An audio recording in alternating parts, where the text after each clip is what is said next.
మన ప్రభువైన యేసుక్రీస్తు పరిశుద్ధ నామములో ఈ పాడ్కాస్ట్ ద్వారా వాక్యం ఉంటున్న ప్రతి వారికి నా హృదయపూర్వకమైనటువంటి వందనాలు. దేవుడు మిమ్మును దీవించునుగాక.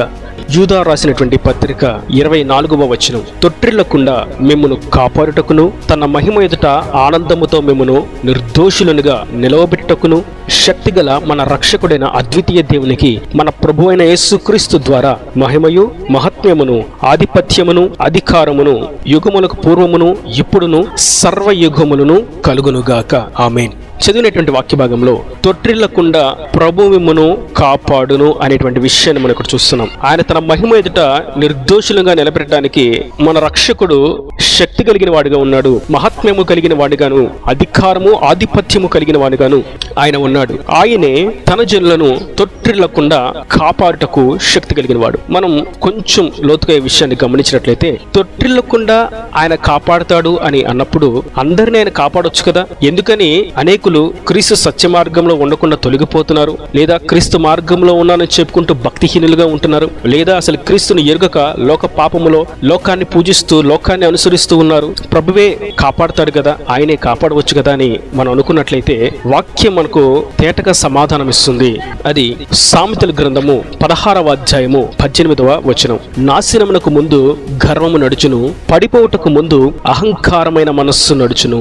వాక్యం ఎప్పుడు రెండంచులు కలిగినటువంటి వాడి కలిగినటువంటి ఖడ్గం కంటే కూడా పదునైనది. తొట్టిల్లకుండా ఆయన కాపాడుతాడు, ఆయన శక్తిమంతుడు అని చెప్తూ ఎవరిని ఆయన కాపాడుతాడు అని చూసినట్లయితే గర్వము మరియు అహంకార మనస్సు లేని వారిని ఆయన కాపాడుతాడు. ఒక్క మాటలో చెప్పాలనగా దీనత్వమును ధరించుకున్న వారిని, సాత్వికులను సాధువులను ఆయన కాపాడుతాడు తొట్టిల్లకుండా. మనం చరిత్రలో చూసినట్లయితే మొట్టమొదటి పాపం గర్వంతోనే ప్రారంభమైంది. ప్రధాన దూత అయినటువంటి లూసిఫర్ దేవుని సింహాసనాన్ని కోరుకున్నాడు తన మనసులో. అహంకారపు మనస్సుతో గర్వముతో దేవుని సింహాసనాన్ని అధిష్ఠించాలని ఆశించాడు. ఆ గర్వపు అహంకార మనస్సు అతన్ని పాతాళం వరకు త్రొక్కబడినట్లుగా దేవుడు తోసివేశాడు. అతనికి ఉన్నటువంటి మహిమ కోల్పోయాడు, అతని కలిగినటువంటి వెలుగును కోల్పోయాడు, చీకటిమయంగా మార్చబడిపోయాడు. ఇక అతనిని బట్టి అతడు ఎక్కడికి వెళ్తే అక్కడ శాపం వచ్చినట్లుగా మారిపోయాడు. కనుక నా ప్రియ సహోదరులారా, దేవుడు తన జనులను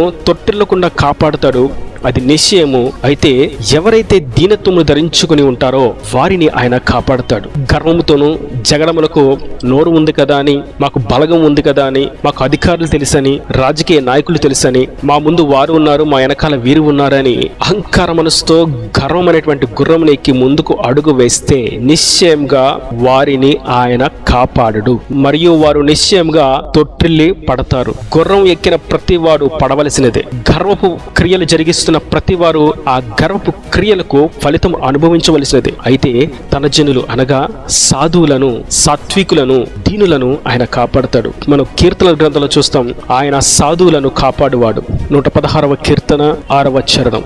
సాధువులు, సాత్వికులు, దీనులు మాత్రమే ఆయనకు ఇష్టలు. గర్వంతో ప్రవర్తించే ప్రతివారు ఆయనకు అసహ్యులే. అతడు ఎంత అభిషేకం పొందుకున్నా, అతడు ఎంత ఉన్నత స్థాయిలో ఉన్నా, అతన్ని దేవుడు ఎంత ప్రేమించినా, అతన్ని దేవుడు ఎంత ఆశీర్వదించినా, ఎన్ని వరాలతో అలంకరించినా, ఎంత ఫలభరితమైనటువంటి దీవెనకరమైనటువంటి స్థానంలో నిలబెట్టినప్పటికీ ఒక్కసారి అహంకారపు మనస్సు వచ్చిన ఎడల దేవుడు అట్టి వాని ఎడల అసహ్యమును కలిగి ఉంటాడు. సౌలును గురించి మనం చూస్తాం. తరతరములకు సౌలును ఇజ్రాయిల్ మీద రాజుగా నియమించాలని దేవుడు ఆలోచించాడు, యోచించాడు. కానీ అతడు చేసినటువంటి గర్వపు క్రియలను బట్టి దేవుడు అతన్ని కొట్టివేశాడు. యాజకుడు చేయవలసినటువంటి పని తొందరపడి, నేను యాజకుని కంటే తక్కువ, ఇజ్రాయేలు లక్షలాది జనులకు నేను రాజును కాబోతున్నాను, నేను ఎక్కడ తక్కువ అనే గర్వముతో తాను సమాధాన బలులు స్వీయంగా అర్పించాడు. సేవకుడు చేయవలసినటువంటి పనిని సాధారణమైనటువంటి వ్యక్తి చేశాడు. దేవుడు ఏర్పరచుకున్నటువంటి గోత్రికులను నిర్లక్ష్యపరిచి తృణీకరించి తాను ఆ గోత్రానికి చెందినవాడు కాదని తెలిసినప్పటికీ ఆ పని చేయడానికి సాహసించాడు. దేవుని చేత అసహ్యుడిగా మార్చబడ్డాడు, నెట్టివేయబడ్డాడు. అతడు రాజుగా స్థిరపడకుండా కొట్టివేయబడ్డాడు. కేవలం గర్వము, అహంకార మనస్సు. ఇలా మనం చూస్తూ ఉంటే చరిత్రలో గర్వంతో అహంకారముతో నిలబడిన ప్రతి వారు తొట్టిల్లిపోతూనే ఉన్నారు. ఇజ్రాయేల్ జనాంగము వారు 70 సంవత్సరములు బబులోను యొక్క బానిసత్వపు బ్రతుకులో నుండి బయటకు వచ్చి విడుదల పొందిన తర్వాత వీరిప్పుడు గర్వాంధులుగా మార్చబడి చెప్పుల కోసం దాసులను అమ్ముతున్నారు. మరియు వారి భార్యలు కుర్చీల్లో కూర్చుండి తమ భర్తలకు మంచినీళ్లు తీసుకురమ్మని ఆజ్ఞాపిస్తున్నారు. వారు వేసుకునే పాదరక్షకుల కొరకు బీదవారిని అమ్ముతున్నారు. బీదల యొక్క నోట్లో మన్నును వేస్తూ ఉన్నారు. బహుగా గర్వపు ఆశలతో ముందుకు నడుస్తూ ఉన్నారు. తాకట్టు పెట్టుకునేటువంటి వస్తువులను సొమ్ము చెల్లించినప్పటికీ ఇవ్వకుండా వారిని బాధకు గురి చేస్తూ ఉన్నారు. అనవసరమైనటువంటి పన్నులు వేసి జనుల యొద్ద నుండి సొమ్మును ఆర్జించి ఆ సొమ్ముతో ద్రాక్షరసాన్ని కొని దేవుని మందిరపు ఆవరణములో కూర్చొని పానము చేస్తున్నారు. వీరి గర్వపు అహంకారపు క్రియలు మనం ఆమోస్ గ్రంథం 2వ అధ్యాయము 6వ వచనం నుండి చూస్తాం. వీరి గర్వాన్ని బట్టే ప్రభు నలుదిశలా వారిని చెదరగొట్టాడు. ఇజ్రాయేలీలు ఏమైపోయారో కూడా తెలియని వారుగా వారందరూ చెదిరిపోయారు. కేవలం యూదా మాత్రమే స్థిరంగా నిలబడి ఉన్నది. కనుక నా ప్రియ సహోదరులారా, గర్వము అనేది నాశనమైపోవడానికి ముందు నడుస్తున్నది. అహంకారమైనటువంటి మనస్సు అనేది పడిపోవడానికి ముందు నడుస్తున్నది. ఒక వ్యక్తి పడిపోయాడు అన్నదానికి సరైనటువంటి నిర్వచనం అతడు గర్వముతోనూ అహంకారపు మనస్సుతోనూ ఇప్పటి వరకు నడిచి ఉన్నాడు అనేది దాని అర్థం. మనం తగ్గించుకోవాలి, దీనులంగా ఉండాలి, హెచ్చును కోరుకోకూడదు, సాత్వికులుగా ఉండాలి, సాధువులుగా ఉండాలి, దేవుణ్ణి ప్రతిబింబించే విధంగా మనం ఉండాలి, దేవుణ్ణి చూపించే విధంగా ఉండాలి, దేవునికి స్వారూప్యంలో మనం ఈ భూమి మీద ప్రతిబింబములుగా ఉండాలని ప్రభు కోరుకుంటూ ఉన్నాడు. మనము నేల మటుకు తగ్గించుకోవాలి అన్న సంగతి ఆత్మీయంగా గ్రహించి ఉన్నాము. అయితే మనం ఇంకొంచెం లోతుగా వెళ్ళి నేల మటుకు కాదు గాని మన ముఖములు నేలకు ఆనే విధముగా ఆనించి పెట్టుకోవడం ఆత్మీయుని యొక్క దీనత్వం యొక్క లక్షణం. మన ముఖము నేలకు ఆనించిన ఎడల ఇక పడిపోవడానికి ఆస్కారమే లేదు. వాక్యం సెలవిస్తుంది, నేల నుండి దరిద్రులను పెంట కుప్పల మీద నుండి బీదలను పైకి లేవనెత్తువాడు ఆయనే. మనం నేల మట్టుకు తగ్గించుకొని మన ముఖములు నేలకు ఆనించుకునేంత వరకు తగ్గించుకున్నప్పుడే ఆయన లేవనెత్తుతాడు, నిలబెడతాడు, తొట్టిల్లకుండా కాపాడుతాడు. తన మహిమ ఎదుట ఆయనకు సమరూపము కలిగినటువంటి వధువు సంఘముగా నిలబెట్టుకుని చేర్చుకుంటాడు. ఒకవేళ నాకు దీనత్వం కుదరదు, నేను మౌనంగా ఉంటే నా చుట్టూ ఉన్న వాళ్ళు ఇంకా ఎక్కువగా నా మీద విపరీత ధోరణిని ప్రదర్శిస్తారు. నేను సాత్వికంగా ఉంటే నేను చేతగాని వాని వలె చుట్టూ ఉన్నవారు చూస్తారు. నేను సాధువుగా ఉంటే బలహీనురాలుగా అని అనుకుంటారు అని నోటిని, జ్ఞానాన్ని, బలాన్ని అనుసరించి నడుస్తాం అని అనుకుంటే నిశ్చయముగా ఆయన మాత్రం కాపాడడు.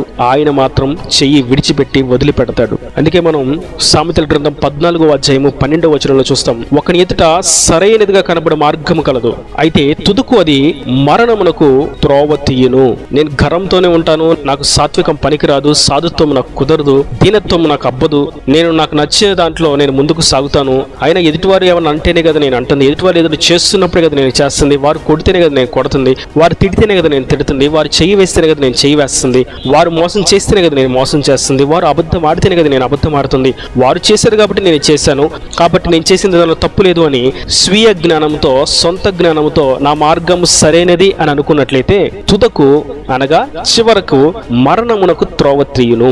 ఇది రెండవ మరణం. తొట్టిల్లిపోయినట్లుగా నరకములో పడిపోయినట్లుగా చేసేటువంటి దుష్ట మార్గం. ఇది సాతానుగాడి యొక్క నడిపింపు.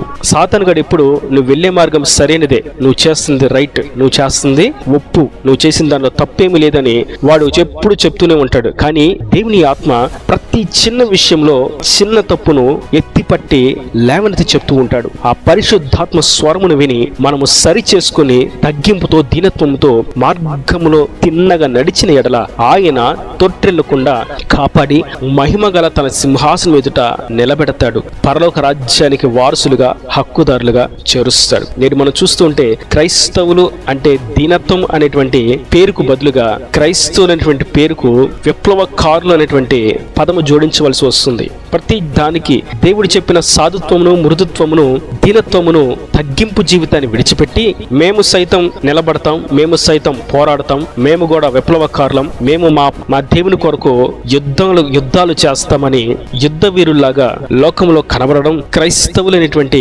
పదానికి అర్థాన్ని మార్చివేస్తున్నది. మనమైతే ఆత్మీయులముగా నేలకు ఆనేంత వరకు మన ముఖమును తగ్గించుకున్న ఎడల దేవుడు మనలను నిలబెడతాడు. ప్రభు చెప్పినది అదే, నన్ను లోకం ద్వేషించినది మిమ్మును ద్వేషిస్తుంది, నన్ను తృణీకరించింది మిమ్మును తృణీకరిస్తుంది, నన్ను అవమానపరిచింది మిమ్మును అవమానపరుస్తుంది. దానిలో పెద్ద వ్యత్యాసం ఏమీ లేదు. నిశ్చయంగా ఇవన్నీ జరుగుతాయి అని ప్రభువే సెలవిచ్చారు. కాబట్టి అటువంటి తుచ్చమైన వాటి కొరకు మన యొక్క ఆధ్యాత్మిక విలువలను ప్రక్కన పెట్టి గర్వానికి, అహంకారానికి, జగడముకు, కలహములకు, మాటకి మాట వాక్కువాదము చేస్తూ ముందుకు సాగడం సాతాను యొక్క క్రియ. అవునంటే అవును, కాదంటే కాదు అన్న దగ్గర మనం నిలిచి ఉండకపోతే సాతాను యొక్క మార్గానికి అప్పగింపబడిన వారముగా, దేవుని చేత విడవబడిన వారుగా మిగిలిపోతారు అన్న సంగతి వాస్తవం. కనుక నా ప్రియ సహోదరులారా, దినత్వమును ధరించుకుందాం. దేవుని చేత తుట్టిల్లకుండా కాపాడబడేటువంటి ఆ శ్రేయస్కరమైన, క్షేమకరమైనటువంటి, దేవుని ప్రీతి కలిగినటువంటి హస్తపు నీడలో మనము నిలబడి ఉందాం. దేవుని రాజ్యానికి వారసులుగా మార్చబడదాం. ఈ దేవుని మాటలు ప్రతి వారి హృదయంలో నీరు కట్టి ఫలింపు చేయను కాక.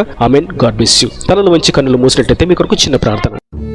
ప్రేమ స్వరూపీకరణ కటాక్షం గల తండ్రి, నా ప్రభు వాక్యం ప్రతి వారిని మీరు నిండాలుగా దీవించండి, ఆశీర్వదించండి. తొట్టిల్లకుండా నీ బిడ్డలను కాపాడుతాం. అయితే తగ్గింపుతో ఉన్నవారిని, దీనత్వంతో ఉన్నవారిని నేల మటుకు తగ్గించుకొని ముఖమును నేలకు ఆనున్నట్లుగా సాధత్వము, సాత్వికము కలిగిన వారిని నీవు కాపాడుతావని సెలవిచ్చారు. ఒకవేళ గర్వము, అహంకారం అయినటువంటి మనస్సు కలిగి ఉన్నట్లయితే వారు నిశ్చయంగా పడిపోతారని నేను కాపాడును అని కూడా మీరు సెలవిచ్చారు. కనుక ప్రభు ఈ వాక్యం ప్రతి బిడ్డను మీరు సాత్వికము, దీనత్వము, సాధుత్వము, మృదుత్వముతో అలంకరించి నీ రెక్కల నీడలో భద్రపరిచి నీ నిత్య రాజ్యానికి వారసులుగా, హక్కుదారులుగా చేయమని యేసు పరిశుద్ధ నామమున ప్రార్థించి వేడుకుంటున్నాను తండ్రి. ఆమేన్. ఆమేన్.